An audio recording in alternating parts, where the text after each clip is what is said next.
ترمذی کی روایت ہے جس میں کہ میں امتی نبی بن کر آؤں گا. اور اگر آپ دیکھیں گے تو ابراہیم علیہ السلام کے جو دو بیٹے ہیں، اسماعیل علیہ السلام، اسحاق علیہ السلام، اور ان کے بھتیجے لوط علیہ السلام، یہ تینوں نبی بھی تھے اور امتی بھی تھے. آپ کی امت کل ٹوٹل 6 نفوس پہ مشتمل تھی ابراہیم علیہ السلام کی. امتی نبی موسیٰ علیہ السلام کے زمانے میں ہارون علیہ السلام، یوشع بن نون، کالب، یعنی ایک وقت میں کتنے کتنے نبی ہوتے تھے، وہ سب امتی نبی ہوتے تھے. امتی نبی ہونے سے نبوت یا رسالت ختم نہیں ہو جاتی. قرآن میں اللہ تعالیٰ کہتا ہے لا تبدیل کلمۃ اللہ، اللہ کی بات کو کوئی تبدیل نہیں کر سکتا. ہم قرآن آخر قیامت تک پڑھیں گے اور اوپر بھی قرآن سے ہی سوال ہوگا.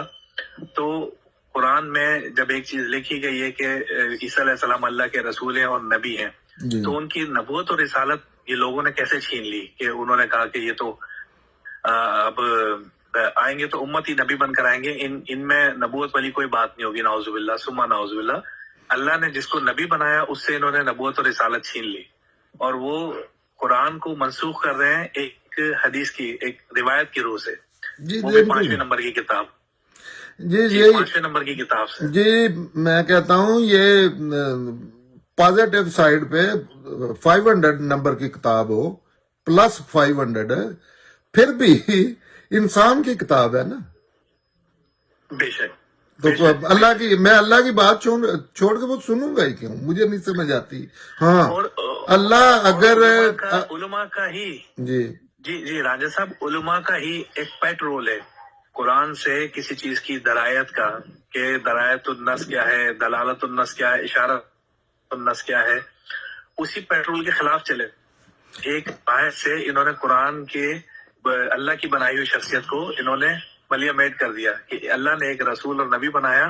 اور قرآن میں اللہ نے کہا کہ عیسیٰ علیہ السلام سے کہا کہ آپ کے بعد ایک نبی آئے گا، اس کا نام احمد ہوگا، اسمہ احمد. اور رسول اللہ صلی اللہ علیہ وسلم کی بعد کہا ما کان آباؤہم احد من رجالکم ولکن رسول اللہ وخاتم النبیین. یعنی قرآن نے وہ رول دے دیا کہ عیسیٰ علیہ السلام کے بعد ایک نبی آئے گا اور رسول اللہ صلی اللہ علیہ وسلم کے بعد کوئی نبی نہیں آئے گا.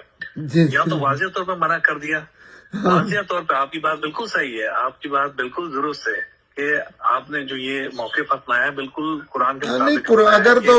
اگر تو چسکے کے لیے باتیں کر رہی ہو نا تو پھر تو آپ کریں، لیکن دین کوئی اچھی چیز نہیں ہے چسکا لگانے کے لیے. یہ مجھے تو ویسے ہی نہ خوف آتا ہے کہ دین کو ہم فلم پہ بات کر لیں گے. پالیٹکس بڑا کھلا ایک میدان ہے وہ اس پہ چسکے لگا لیں گے. اللہ کی بات کے آگے دوسرے بندے کی بات، ہاں کیسے میں ڈسکس ہی کیوں کروں؟ میں قرآن کی حیثیت مجروح کر رہا ہوں نا. ہاں قرآن میں کوئی کمی بیشی نظر آئے تو پھر اگر کوئی بندہ کہتا ہے کہ اس کی سمجھ نہیں آ رہی، اس بات میں ابہام ہے، ہاں یہ اللہ تعالیٰ کا دعویٰ ہے کہ میری بات واضح ہوتی ہے، مکمل ہوتی ہے، اس سے اچھی بات. اور اللہ کی بات سے اچھی بات کس کی ہو سکتی ہے؟